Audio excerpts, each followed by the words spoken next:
پہلی بات تو یہ یاد رکھیے، شیطان بدر کے بعد سب سے زیادہ ذلیل عرفات کے دن ہوتا ہے. شیطان بدر کے بعد سب سے زیادہ ذلیل عرفات کے دن ہوتا ہے، عرفہ کے دن ہوتا ہے. اس کی وجہ یہ ہے کہ اللہ تعالیٰ کی آج عام مغفرت کا اعلان ہونے والا ہے، اللہ تعالیٰ کی طرف سے عام بخشش کی ہوا چلنے والی ہے، اس لیے وہ ذلیل ہوتا ہے. ایک اللہ والے بزرگ نے اپنے متعلقین سے پوچھا کہ کیا تم کو پتا ہے کہ عرفہ کے دن کا سب سے بڑا بد نصیب کون ہے؟ توجہ فرمائیے گا. فرماتے ہیں کیا تم کو معلوم ہے کہ عرفہ کے دن کا سب سے بڑا بد نصیب کون ہے؟ فرمایا حضرت نہیں معلوم ہے، آپ ہی بتا دیجئے. اللہ والے بزرگ فرماتے ہیں عرفہ کے دن کا سب سے بڑا بد نصیب وہ ہے جس کو اس بات میں شک ہو کہ آج اللہ مجھے معاف کریں گے یا نہیں کریں گے. جس کو اپنی مغفرت میں شبہ ہو وہ عرفہ کا سب سے بڑا بد نصیب ہے. یعنی اللہ اس دن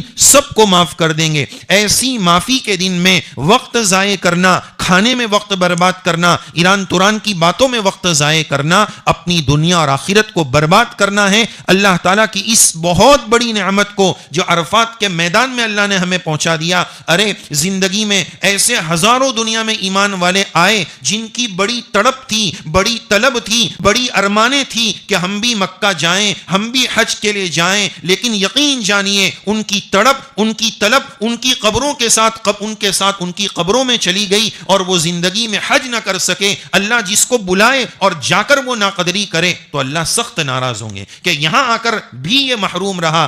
حسرت اس بندے پر نہیں ہے، حسرت اور افسوس اس بندے پر نہیں ہے جو کسی بت کدے میں چلا جائے اور کسی شرکیہ جگہ پر جا کر کچھ اور شرکیہ حرکتیں کر لے. افسوس اس بندے پر ہے جو اللہ کے گھر پر جا کر، اللہ کے در پر جا کر، عرفات میں جا کر بھی محروم ہو جائے. اس کے محروم ہونے میں کوئی شبہ نہیں. اللہ میری آپ کی ہم سب کی پوری حفاظت فرمائے. تو ایک ایک منٹ وصول کرنا ہے، ایک ایک منٹ کو برباد کرنے سے اپنے آپ کو بچانا ہے. مائیں بہنیں بھی خاص توجہ فرمائیں، باتوں میں اپنے وقت کو ہرگز ضائع نہ کریں. اگر آپ الحزب العظم اور مناجات مقبول مسنون دعائیں پوری کتاب پڑھ سکتے ہیں تو یہ چاروں ذکر کے ساتھ پوری الحزب العظم جو دعا کی کتاب ہے اس میں قرآن مجید کی دعائیں، حضرت نبی کریم صلی اللہ علیہ وسلم کی مانگی ہوئی دعائیں، وہ پوری عرفات میں پڑھ لیجئے.